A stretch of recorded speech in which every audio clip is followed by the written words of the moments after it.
The rain came down hard that night, the kind that turned headlights into blurred halos and made the world feel smaller, colder, and unforgiving. On a lonely stretch of road outside a fading Midwestern town in the United States, a single father named Michael Harper pulled his aging pickup to the shoulder after spotting something that didn't belong in the dark. A crumpled figure lay near the ditch, unmoving, half hidden by tall grass and the relentless rain. In that instant, Michael felt the weight of every choice he had made since becoming a widower, every mile he had driven with his daughter asleep in the back seat, and every prayer he had whispered into the night, asking for strength to keep going when life kept taking more than it gave. Before the story goes any further, if you believe in kindness, second chances, and people choosing compassion when it's hardest, please take a moment to like this video, share it with someone who needs hope, comment your thoughts, and subscribe to the channel. Your support helps stories like this reach hearts that are searching for light. Michael was not a man with extra time, extra money, or extra energy. At 38, he worked double shifts as a warehouse supervisor, raised his 8-year-old daughter Grace on his own, and still carried the quiet grief of losing his wife, Rebecca, 3 years earlier, to an illness that came too fast and left too much behind. He had learned to live in survival mode, focused on routines, responsibilities, and getting through each day without falling apart. Stopping on a dark road in a storm was not part of the plan, but something deeper than logic made him step out into the rain. The woman was conscious but trembling, her clothes soaked, her face pale beneath tangled hair. She looked at him with a mix of fear and resignation, her body pressed into the mud as if the earth itself was trying to claim her. She insisted he leave her there, that she couldn't move, that it wasn't worth the trouble.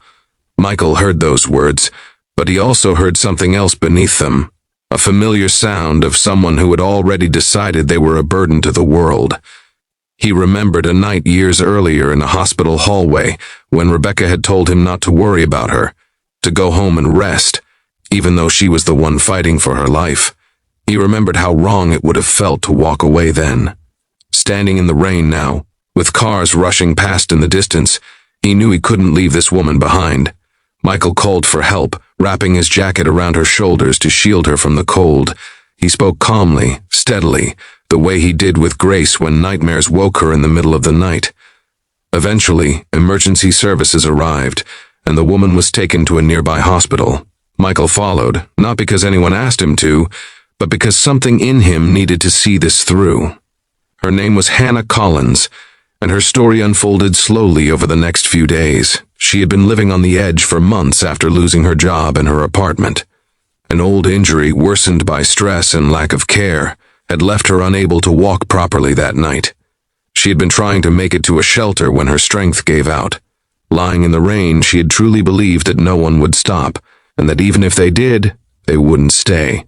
Michael visited once, then again, bringing clean clothes and food, always feeling slightly out of place in the sterile hospital room. Hannah was guarded at first, embarrassed by her situation, uncomfortable with his quiet persistence. She didn't understand why a stranger would keep showing up, especially one who clearly had his own life to manage.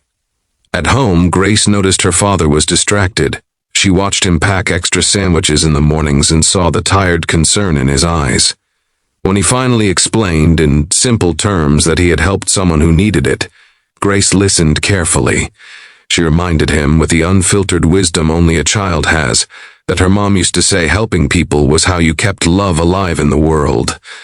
That night, Michael cried alone in the kitchen, realizing how close he had come to becoming the kind of man who looked away because it was easier. Hannah was discharged with limited options. The shelters were full, the waiting lists for assistance long. Michael hesitated only briefly before offering what felt both terrifying and inevitable. He invited her to stay in the spare room of his modest house until she could get back on her feet. It wasn't a heroic gesture in his mind. It was simply the next right thing, even if it complicated everything. The days that followed were not easy. Hannah struggled with pain, frustration, and the deep shame of needing help. Michael struggled with balancing work, parenting, and the emotional weight of letting a stranger into a life he had carefully controlled since losing his wife.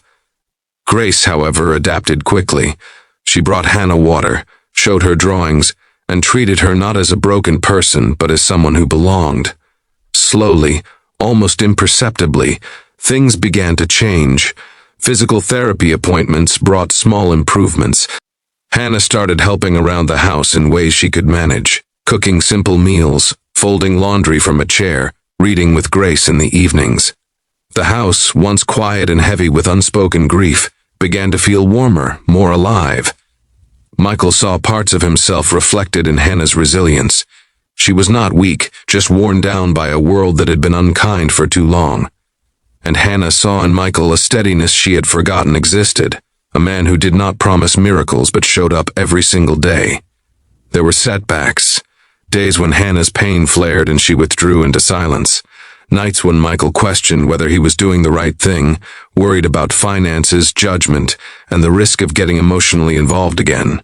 But each time doubt crept in, something small would happen to anchor him, a laugh from Grace, a quiet thank you from Hannah, a sense that this imperfect arrangement was somehow healing them all. As weeks turned into months, Hannah regained strength. She found part-time remote work through a local nonprofit and began saving for her own place. The day she stood unassisted for the first time in Michael's living room, it felt like a victory shared by everyone under that roof.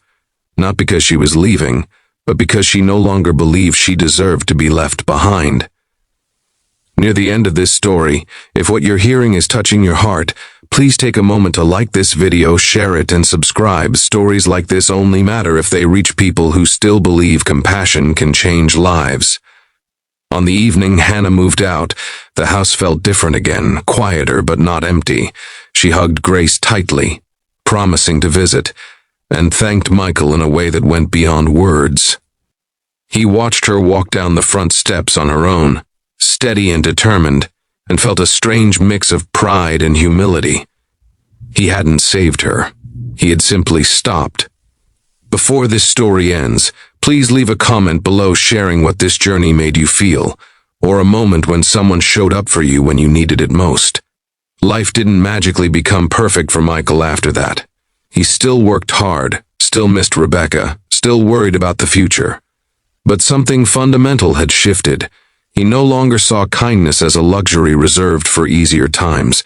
He understood it as a responsibility, a choice made in the rain on a dark road, a refusal to walk away even when someone tells you to. Somewhere across town, Hannah began a new chapter, carrying with her the knowledge that one act of compassion had rewritten how she saw herself and the world. And in a small house filled with drawings and memories, a single dad and his daughter learned that sometimes the most shocking thing you can do is stay, listen, and believe that no one is beyond help.